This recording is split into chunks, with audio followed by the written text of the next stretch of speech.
हरिओम तत्सत। आज किसी का प्रश्न आया कि गुरुजी ये मनुष्य अच्छा है या जानवर अच्छे हैं, स्वभावगत कौन अच्छे हैं। तो यदि प्रश्न में ही उत्तर छिपा हो तो उसका उत्तर बहुत आसान हो जाता है। क्या प्रश्न है कि स्वभावगत कौन अच्छे हैं।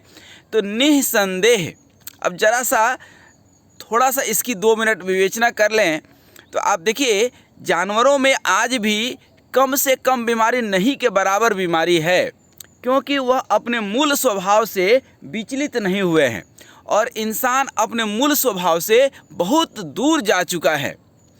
आप खाने पीने का जो है उनका तौर तरीका देखिए, कभी भी पानी वो चाट चाट करके पीते हैं, घूट घूट करके कोई भी जानवर पानी पीता है और इंसान गटागट पानी पी लेता है। उससे क्या हो जाता है, पेट ठंडा हो जाता है। कहते हैं ना कि गटागट पानी सीप सीप करके पीना चाहिए, घूट घूट करके पानी पीना चाहिए, वो शरीर के लिए फ़ायदेमंद। तो एक सिंपल सा बात बताए, इतने सारे गुरु, इतने सारे कॉलेज, इतने सारे स्कूल किसके लिए बने हैं?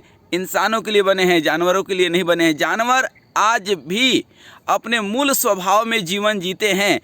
हिरन भूखे मर जाएगा लेकिन मांस मदिरा नहीं खाएगा। शेर भूखे मर जाएगा लेकिन वह घास नहीं खाएगा। वो अपने मूल स्वभाव से विचलित नहीं हुए हैं। और इंसान को देख लीजिए, जो मिल जाए, इसीलिए सारे बीमारी इंसानों में है। इंसानों में वासना को देख लीजिए, उनकी महत्वाकांक्षा को देख लीजिए। जब तक कोई कुतिया कुकू नहीं करेगी, कुत्ता पूंछ नहीं हिला सकता है। इंसान को देख लीजिए, उनका एक ऋतु होता है, एक मौसम होता है, एक समय होता है साल में एक बार 2 बार। किसी भी जानवर का, किसी भी गर्भवती गाय पे बैल कभी नहीं चढ़ेगा। गर्भवती कोई जो है पशु है, उसके ऊपर उसका पुरुष नहीं चढ़ेगा। लेकिन इंसान का देख लीजिए, इंसान हमेशा वासना में लिप्त।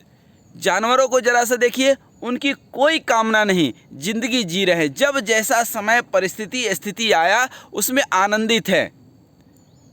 और इंसान को देख लीजिए, महत्वाकांक्षा से इतना भरा हुआ है, कामना इतनी उसकी ऊंची है कि यही कामना, काम धंधा ही उसके दुख का मूल कारण है। जानवरों की ज़िंदगी में जरा सा झुक करके देखिए, वो कितना विश्राम है, श्रम भी करते हैं लेकिन जब समय मिलता है तो विश्राम भी करते हैं। मनुष्य का मस्तिष्क कभी विश्राम ही नहीं करता है। अब आप कहेंगे कि मनुष्य प्रगति कर गया है, जानवर प्रगति नहीं किए। किस काम की प्रगति, जहाँ पे मनुष्य के लिए नहीं जीवन जी रहा हो। एक बंदर यदि कहीं मर जाता है तो सैकड़ों बंदर आ करके उसकी सांत्वना देते हैं। एक बंदर बीमार पड़ जाए, एक कुत्ता दूसरे कुत्ते के ऊपर स्वभावगत लड़ते झगड़ते हैं लेकिन हमला कभी नहीं करते हैं। मनुष्य के अंदर इतना जहर भरा हुआ है कि एक मनुष्य दूसरे मनुष्य से इतना नफरत आज के समय में भरा हुआ है। परिवार में, समाज में, देश में, हर जगह। जानवरों में कुर्सी की लड़ाई कहीं नहीं है, इंसानों में आप देख लीजिए, अधिकारी पदाधिकारी सब। और वहाँ पर योग्यता का महत्व है जानवरों में। इंसानों में एक से एक योग्य पदों पर अयोग्य लोग बैठे हुए हैं और जिनको काम आता है वो करते नहीं हैं और जिनको नहीं आता है वो किए बिना रहते नहीं हैं। ये स्वभावगत स्वभाव आप जरा सा उनका आकलन कीजिए तो कई बार ऐसा लगता है वो जानवर लाख गुना अच्छे हैं, लाख गुना, 1000 गुना भी नहीं, लाख गुना इन इंसानों से अच्छे हैं। जो स्वभाव में, हाँ, दुख दर्द जो भी है, मौसम प्रतिकूलता, चाहे जो भी आप समझ लें, खाने पीने कभी नहीं मिलता है, कभी कुछ है कभी कुछ है, लेकिन वो सारी व्यवस्थाएं कर लेते हैं। लेकिन मनुष्य सारी व्यवस्था करके, सारी सुविधा पैदा करके दुविधा में उलझा हुआ है। मानसिक रूप से व्यक्ति विक्षिप्त हो चुका है, व्यक्ति अपने मूल मार्ग से भटक चुका है। कहते हैं ना कि सुर दुर्लभ मुनि ग्रंथ ही गावा। ये सब जो है सुर, मुनि, संत, महात्मा, चाहे देव, चाहे सभी शास्त्र में ये कहा गया है, कहते हैं सभी कि मनुष्य जीवन दुर्लभ है और मनुष्य जीवन का मूल उद्देश्य क्या है? भगवत प्राप्ति। सन्मार्ग पर चल करके शास्त्र सम्मत बातें करना, शास्त्र सम्मत जीवन जीना और परमपिता परमात्मा का उसका मूल लक्ष्य है। क्योंकि 84 लाख योनि में 83,99,999 भोग का जीवन है, मनुष्य का जीवन योग का जीवन है। तो मनुष्य का मूल स्वभाव योग है। योग अर्थात उसकी आत्मा परमात्मा से जुड़ जाए। पहले आत्मा से तो मिले।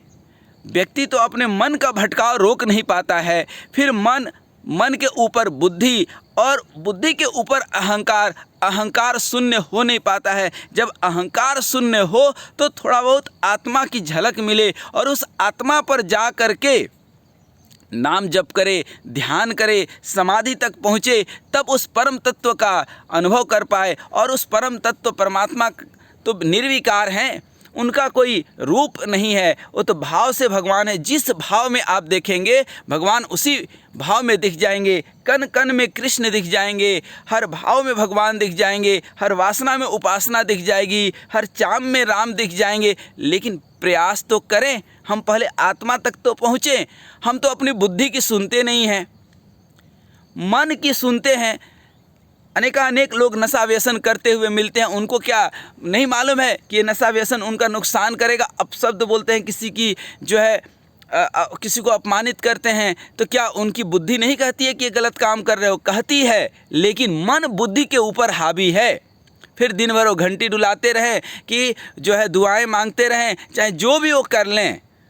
यदि मन के नीचे बुद्धि है, बुद्धि कहती है कि काम गलत है, फिर भी मन उसको करा लेता है, इसका मतलब कि आप भटके हुए हैं। पहले उस पर कार्य कीजिए, उसके बाद जो है तो मनुष्य का मूल स्वभाव क्या है कि मन के ऊपर बुद्धि हो, बुद्धि के ऊपर अहंकार शून्यता आए, अभिमान रहित जीवन जीना शुरू करें। और फिर निर्मल स्वभाव जब बनेगा, निर्मल जन मन सो मोहि पावा, तब जा कर के कहीं आत्मानुभूति होती है। और आत्मानुभूति जब होती है, और ये सब भी होने के लिए किसी गुरु की कृपा की आवश्यकता पड़ती है, और तब परमार्थ के रास्ते पर आप चल करके परमात्मा की अनुभूति कर पाते हैं। क्योंकि हर पदार्थ में परमात्मा है, लेकिन नज़रिया तो होना चाहिए।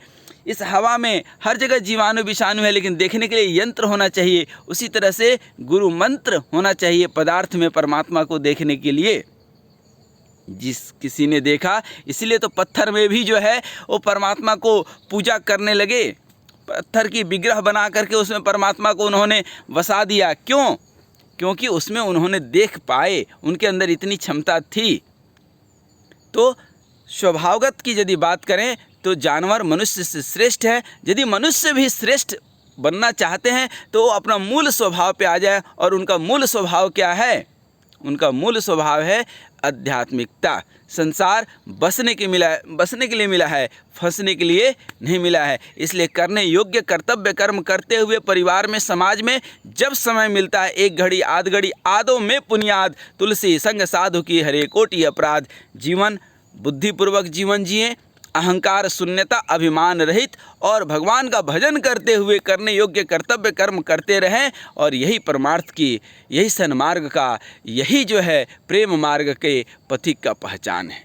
हरि ओम तत्सत, हरि ओम तत्सत।